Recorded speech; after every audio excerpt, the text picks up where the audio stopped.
Reported incidents of armed robbery against ships in Asia fell by almost half in the first 5 months of this year, compared to the same period last year.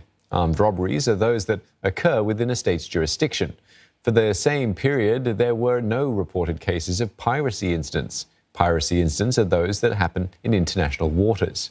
There were 28 incidents, and these include actual and attempted robberies. The majority were at least serious or Cat 4 cases where the perpetrators were not armed and the crew were not armed and the crew were not harmed. And this year's figure is one of the lowest since 2007. The latest ones were reported off India's Diu Island and in the Singapore Strait. 15 of these happened in the Singapore Strait, the same number as last year. There were no incidents reported in areas like Bangladesh and the South China Sea. Regions that saw a decrease in incidents include Indonesia and the Philippines. In reply to CNA queries, Maritime Information Sharing Center, RECAP, says increased patrols and law enforcement by coastal state authorities were one of the contributing factors to the drop in incidents. And for a closer look, we're joined by Professor Jay Batongbacal from Manila. Professor, thanks for joining us this evening. Firstly, why are the attacks on ships in the Singapore Strait not showing a decline? Well, I think that in the Singapore Strait, even though they're not showing a decline, you have to keep in mind it's still a relatively small number, only 4 in the month of May.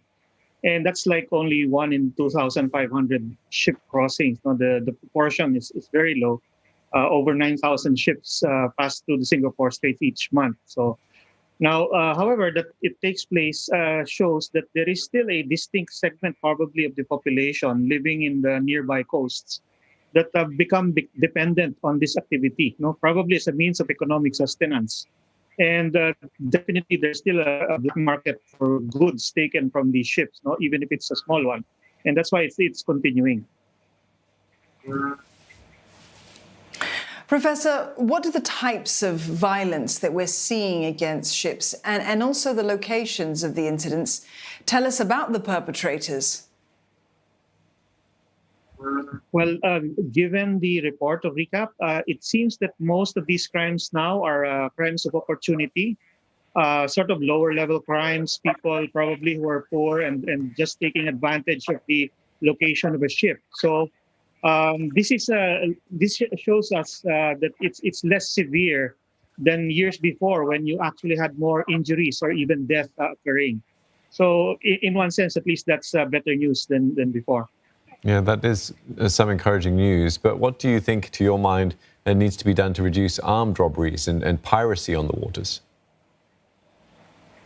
Well, clearly, what's happening is that while law enforcement and coordinated patrols have been taking place, it seems that they're pushing these incidents out into more open sea area, as you saw from the maps. They're now going towards the open sea and not between the land masses of the surrounding states.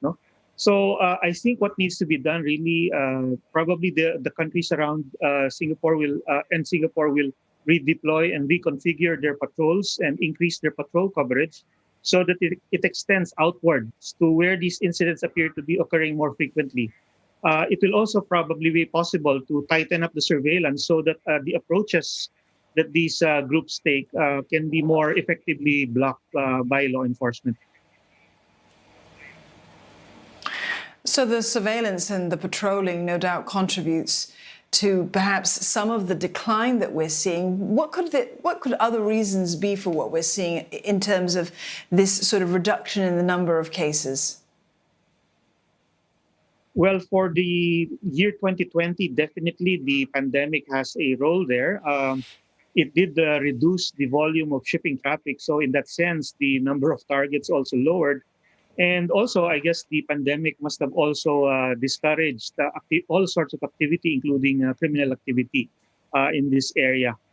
So that's probably contributed to the decline in the last year, compared to the previous year. So one last question for you. Looking forward then, do you think or do you see that as sort of economies start recovering and we move out of this sort of COVID state that we're in, that we might then in tandem also see more attempts of robbery and piracy on the water?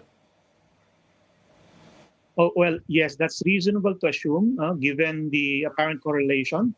But hopefully, by that time, the law enforcement and the coordinated patrols would have already adjusted as well to try to anticipate any increase. And then by that time as well, they should be able to more effectively deter these activities from continuing. Thank you so much for sharing your thoughts with us this evening, Professor Jay Batongbacal from the University of the Philippines.